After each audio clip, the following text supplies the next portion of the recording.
Maggie Haberman, you're reporting on all of this leading up to the bombshell reporting that we just got from Paula in terms of how the president's team may defend this.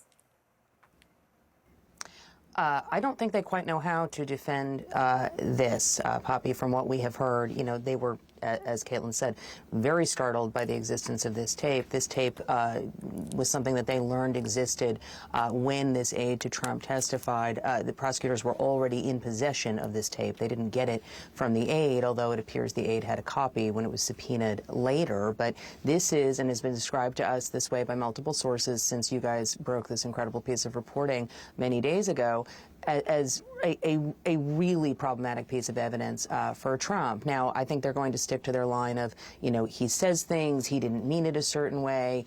I'm sure that they can come up with all kinds of explanations for why he used the language he used, but it's on tape. And one of the things that's really striking, Poppy, about this to me again is this is someone, Donald Trump, who is incredibly paranoid over many decades about people taking notes of what he says and people taking notes of what he's doing. And here he is with people, because he also has a habit of showing off when he's in certain meetings and trying to, sort of puff himself up. And that, is what many people close to him said to me they thought he was doing in this tape. And it's not as if he didn't know, tapes or audio recordings were rolling. He knew what he was doing, and he went ahead and just said this. So, look, we don't know whether this will be part of a criminal complaint, but there's every reason to assume this would be, because it's been said to me by several people, this is the most significant piece of evidence that they know of that the government has. Evan, the idea of the evidence or the various pieces of evidence that could end up in this indictment, we haven't heard from the Justice Department. The former president announced the indictment. His legal team doesn't have the indictment as far as we know. We don't either. Right. But get at that point, the idea of there seems to be between tapes, between phones, between obviously the witnesses, there's a lot to work with for what they're putting together. Yes, there is. There's a lot to work with. And one of the things I think we're looking for this morning, if the Justice Department goes to a judge and gets to release this indictment, the criminal complaint against the former president, what we're expecting to see is, what they call a speaking indictment, an indictment that tells a narrative that really gives a lot of the information that they believe proves why a former president should be found guilty of violating multiple criminal laws. And if they don't do that, if this criminal indictment, if this criminal information that they put out doesn't have those details at the start, I think what it does is it helps give the former president certainly continue to have the field to be able to mold and drive the narrative about what this case is about. He's already doing that. And the fact is that the Justice Department probably, if they had done this the right way, they should have had a judge already sign off on releasing this last night so that the public can see what it is behind these charges. Now, here's the deal about this this tape. It is possible that they might not mention it in the criminal complaint, but I would bet that they, at some point when this goes to trial, that they will present this, because it will be proof, even if the fact that the former president didn't declassify things, right?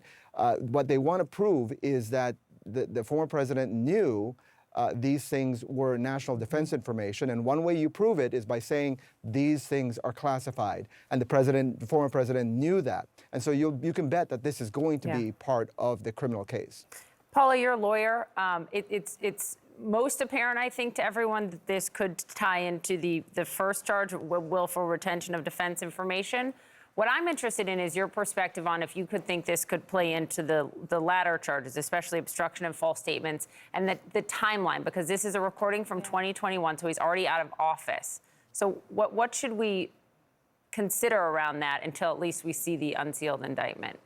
It's a great question, Poppy. Look, when we broke this story last week, it really changed, my personal understanding of this investigation. Caitlin, Evan, our competition, Maggie, and I, we've all been reporting on this for a really long time, and it wasn't clear to me that the former president was absolutely going to be charged, and if he was charged, what they could possibly charge him with beyond obstruction. But once we got this recording, It was so clear that this was going to be a key piece of evidence. I didn't need his legal team to tell me that. It was pretty obvious because in here he is admitting in his own words, this is a recording. This is one of the most damning kinds of evidence that a prosecutor can have against someone. He is admitting that he willingly, knowingly retained secret information. He seems a little confused about the classification level of this alleged document, but that is incredibly damning. We also don't know where this document is, so I am sure that prosecutors are working on that. Why they if they don't have it back, why they don't have it back. But then also the fact that he's undercutting his own claim of his power to declassify. So if at any point in this investigation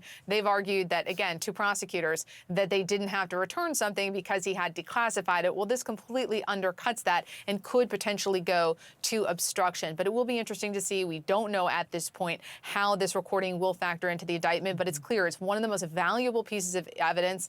And as we've reported before, this really changed our entire understanding of this investigation. The time, right, the place, and the kind of evidence. I mean, the time, this goes all the way back to the summer of 2021, almost a year before the search of Mar-a-Lago. This is the kind of evidence that they have. Remember, he's at Bedminster. Up until now, we didn't believe that there were any classified documents that had been found at Bedminster. So this takes this into yet another theater. And then lastly, Maggie alluded to this, the former president is someone who's very careful not to email, not to text. That has really been an obstacle in previous investigations. They didn't have the kind of evidence that they needed to tie him to any alleged crimes. And here, really arguably for probably one of the first times, they have this recording, and it is so incredibly damning. So we're waiting to see if and when the Justice Department unseals this indictment, how this factors in, but it will likely be a key piece of evidence. It's the strongest thing we know from our reporting that they have so far. And thanks to your reporting now, the American public, everyone knows the president's own words.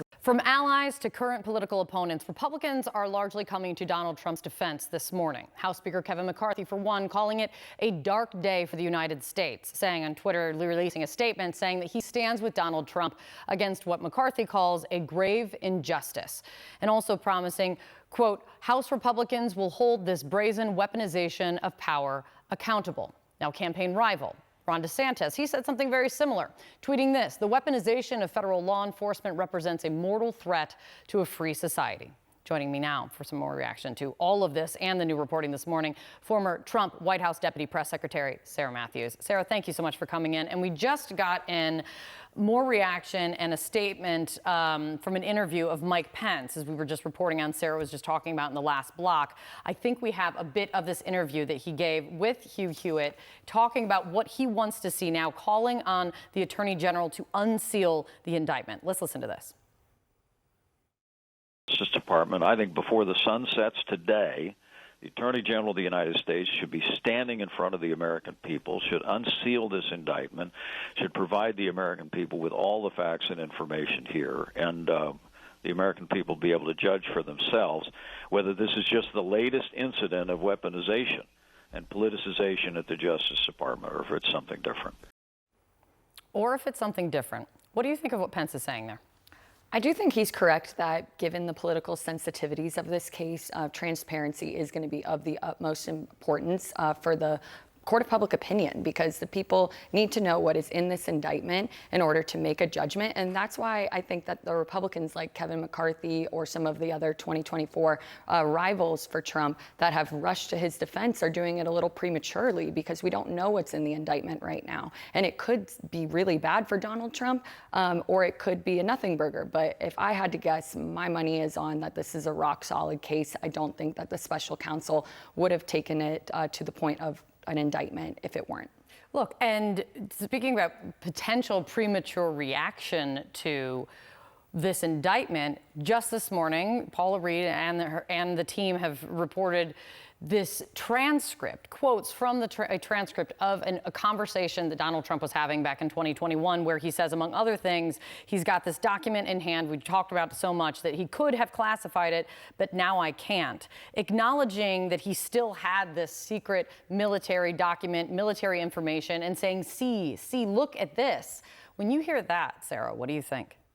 I think it completely undercuts all of his excuses that him and his team have been putting out there. They've kind of tried to use everything under the sun. They have said things like, well, he declassified them in his mind before he left. That's why he took them. This just goes to show in this transcript that he took these things that he did not declassify. He knew he could have while he was president, and then he showed them to people who didn't have the proper clearance.